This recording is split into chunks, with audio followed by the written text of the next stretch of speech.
Kira-kira bagaimana perasaan seorang perempuan ketika anaknya pulang sekolah, dia mau jemput depan pintu, mau meluk anaknya, ternyata anaknya bukan lari ke dia, tapi ke babysitter. Yang khawatirnya, suaminya juga bukan ke pelukan dia. Tolonglah perempuan yang hebat, pergilah ke dapur, walaupun bukan kamu yang masak, walaupun angkatkanlah teh itu, angkatkanlah. Sehingga si suami meminumnya dengan rasa Masya Allah, amazing, yang selama ini tidak dia rasakan.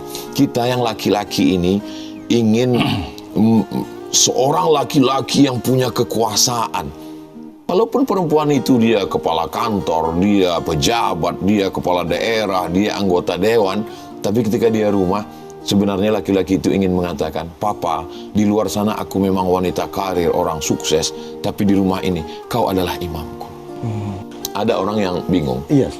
Kenapa ada seorang laki-laki yang ganteng, yang hebat, yang kaya, kok tertarik dengan, mohon maaf, pembantunya, ART-nya?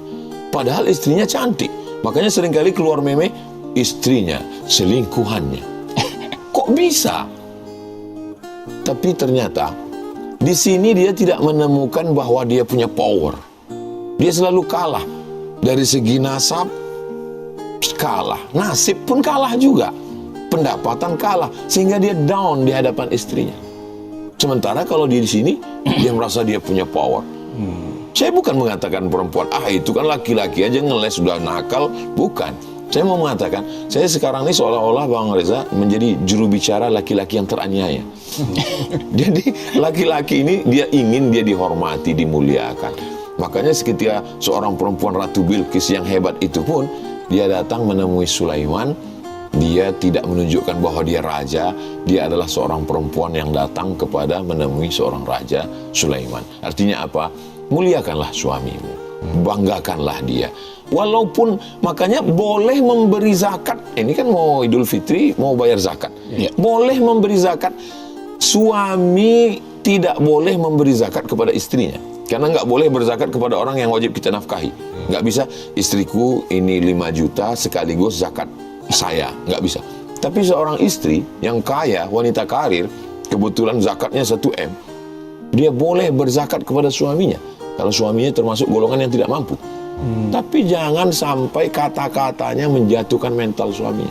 Gak boleh dia panggil, suamiku, kau termasuk salah satu dari 8 asnaf fakir miskin. Non dia. Nah, bahkan kalau untuk keluarga gak perlu kita katakan itu zakat, untuk menjaga perasaannya. Jadi gak mesti dia tahu bahwa itu zakat. Cukup kita aja yang berniat bahwa yang kita keluarkan ini adalah zakat. Nah, jadi rasa ini kita jaga, karena dari hal-hal yang kecil, dari ucapan, walaupun mungkin candaan, tapi hati dia sudah luka. Galah patah boleh disambung, kaca retak boleh direkat, hati yang sakit kemana obat akan dicari. Jadi di tempat-tempat halte bis, stasiun kereta ada kursus perkahwinan. Supaya apa? Sebelum menikah, orang mesti diminta sijilnya dulu, sertifikat. Mana kursus perkahwinan? Sekian jam. Materi-materi pokok.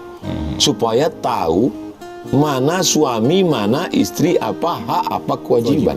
Main bola aja ada handball, ada outside, diatur oleh FIFA, ada statutanya. Bagaimana di rumah tangga dia nggak ngerti mana suami, mana aturan, sehingga suami perempuan yang nggak ngerti akhirnya dia dieksploitasi, diambil hartanya. Aku adalah suamimu, rumah tangga ini aku adalah panglimanya, surgamu di bawah telapak kakiku, maka semua STNK, BPKB, surat tanahmu, surat-surat. Ini pembodohan. Maka istri juga mesti tahu hak dia apa, suami juga mesti tahu. Maka suami itu kewajibannya 5 yang merupakan hak dari istri. Makanan, pakaian, tempat tinggal, pendidikan, perhatian. Bahwa istri lebih berhasil, lebih sukses, ASN, wanita karir, suami kebetulan usaha lagi down, maka si suami mengatakan, Mama, sebetulnya yang memberikan nafkah ini, beli baju hari raya ini, untuk bekal puasa kita ini kewajiban saya sebagai suami. Tapi karena saya nggak mampu, saya mau minjam uang ke kamu. Ini uang kamu, ini gaji kamu, ini milik kamu. Saya mau minjam, kata istrinya. Jangankan gaji ini, Pak, nyawaku untuk kamu. Jadi sebenarnya perempuan ini sangat baik, tapi dengan cara yang baik. Tapi karena laki-laki ini dengan arogansinya, tidak lagi ada kata-kata, dan dia juga nggak ngerti mana batasan. Harta istri adalah milik suami. Tidak begitu dalam Islam. Jadi kalau dua-duanya sama bekerja dengan tetap menjaga aturan, maka gaji suami, di dalam gaji suami itu ada 5